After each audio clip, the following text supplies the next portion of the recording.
Hello students, good morning. Hindi score with Bihar channel पर आपका स्वागत है। आज मैं आपके लिए लेकर आई हूँ सूरदास के भ्रमर गीत का पाठ का सार। तो चलिए स्टार्ट करते हैं। भ्रमर गीत के लेखक कौन हैं? भ्रमर गीत सूरदास के द्वारा रचित है और सूरदास के जीवन परिचय के बारे में थोड़ा जान लेते हैं। तो चलिए, सूरदास का जन्म कब हुआ था? सूरदास का जन्म सन 1478 ईस्वी में रुनकता नामक ग्राम में हुआ था। तो इसकी मृत्यु कब हुई थी? सूरदास की मृत्यु सन 1583 ईस्वी में पारसोली नामक स्थान पर मृत्यु हुई थी। पिता का नाम था पंडित रामदास और इनके सूरदास के गुरु थे आचार्य वल्लभाचार्य। और सूरदास का भक्ति थी कृष्ण भक्ति, श्री कृष्ण भक्ति की थी। तो ब्रह्मा का रूप इसने शगुन रूप लिया है। शगुन काव्यधारा के कवि थे। इसका निवास स्थान था श्रीनाथ मंदिर। श्रीनाथ मंदिर में वो वल्लभाचार्य इनके गुरु थे और उनकी कृष्ण भक्ति में जो श्रद्धा देखकर इन्होंने श्रीनाथ जी के मंदिर में भजन कीर्तन के लिए इनको छोड़ दिया था। इनकी भाषा थी ब्रज भाषा।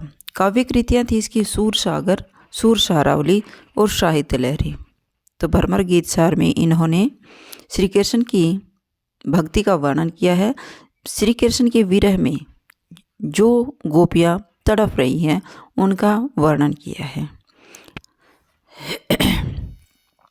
साहित्य में योगदान कृष्ण की बाल लीलाओं का तथा कृष्ण लीलाओं का मनोरम चित्रण किया गया है। तो चलिए स्टार्ट करते हैं। इसका पद से एक बार सारांश देखते हैं। प्रस्तुत पद सूरदास के जी द्वारा रचित सूर सागर के भ्रमर गीत से लिया गया है। प्रस्तुत पद में सूरदास जी ने गोपियों एवं उद्धव के बीच एक वार्तालाप का वर्णन किया है। इस पद में सूरदास जी ने गोपियों और उद्धव के बीच जो बातचीत हुई उसका वर्णन किया है।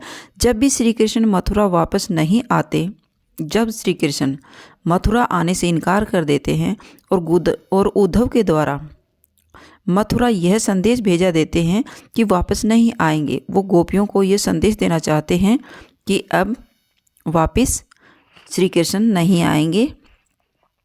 तो गोपियाँ उद्धव को भाग्यशाली बताती हैं। तो वो कहती हैं कि हे उद्धव, तुम बहुत भाग्यशाली हो। तो उन्होंने उसको भाग्यशाली क्यों कहा? क्योंकि उद्धव हमेशा श्री कृष्ण के साथ रहता था, फिर भी वह उसके भक्ति से में इतना लीन नहीं था, वो उसके बिना भी रह सकता था। तो उन्होंने कहा कि हम तो गोपियाँ तो श्री कृष्ण के बिना रह ही नहीं सकती, हम तो उन्हीं की भक्ति करती हैं। तो आप तो बहुत भाग्यशाली हो, क्योंकि श्री कृष्ण का तुम पर कोई असर ही नहीं होता। क्योंकि वे श्री कृष्ण के वापस न आने पर इतना प्रभाव उन पर पड़ा कि उद्धव उससे कोसों दूर है। पहले पद में गोपियों की यह शिकायत वाजिब लगती है। वाजिब यानी सही लगती है कि यदि उद्धव कभी स्नेह के धागे से बंधे होते तो विरह की वेदना को अनुभूत अवश्य कर पाते। वे श्री कृष्ण का संदेश लेकर न आते, बल्कि जबरदस्ती श्री कृष्ण को गोपियों से मिलवाने के लिए लेकर आते। लेकिन उन्होंने तो उनके प्रेम को या उनकी विरह वेदना की अनुभूति का पता ही नहीं। गोपियाँ उद्धव अर्थात श्री कृष्ण के मित्र से व्यंग्य करते हुए कह रही हैं कि वह बहुत भाग्यशाली है जो अभी तक के श्री कृष्ण के साथ रहते हुए भी उसके प्रेम के बंधन से अछूता है। उसके प्रेम का उसके ऊपर कोई असर नहीं होता।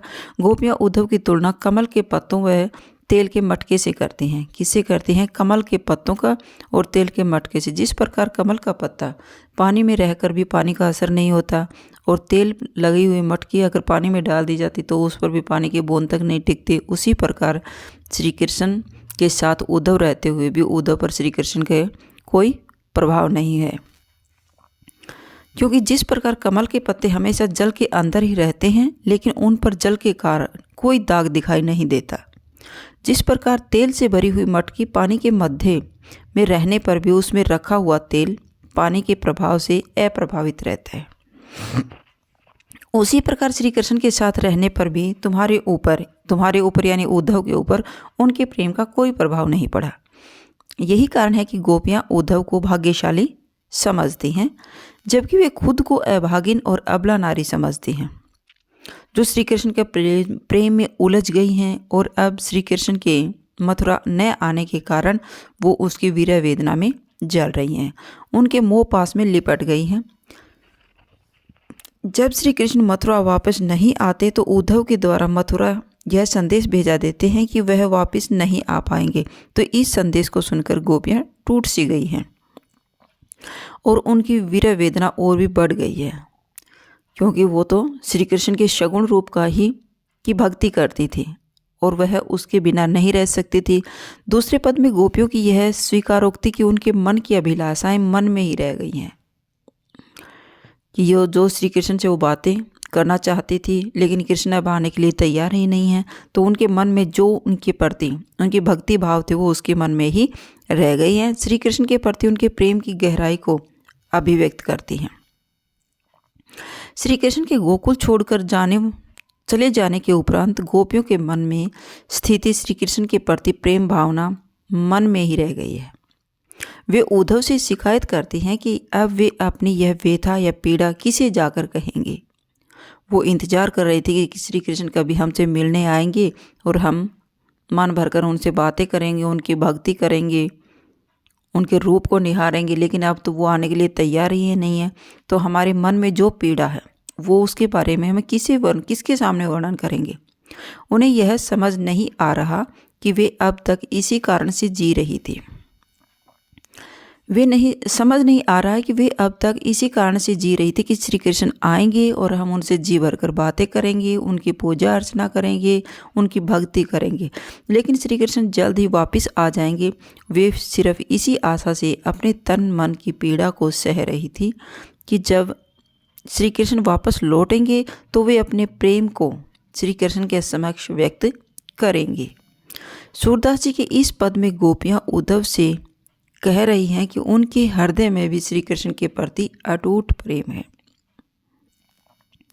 जो कि किसी योग संदेश के द्वारा कम होने वाला नहीं है। तो उद्धव उन्हें क्या कहते हैं कि तुम योग साधना को अपनाकर श्री कृष्ण की भक्ति करो, लेकिन इस कार्य के लिए वह इनकार कर देती हैं, क्योंकि हम तो सगुण भक्ति करते हैं, सगुण रूप की भक्ति करते हैं, बल्कि इससे उनका प्रेम और भी दृढ़ हो जाएगा।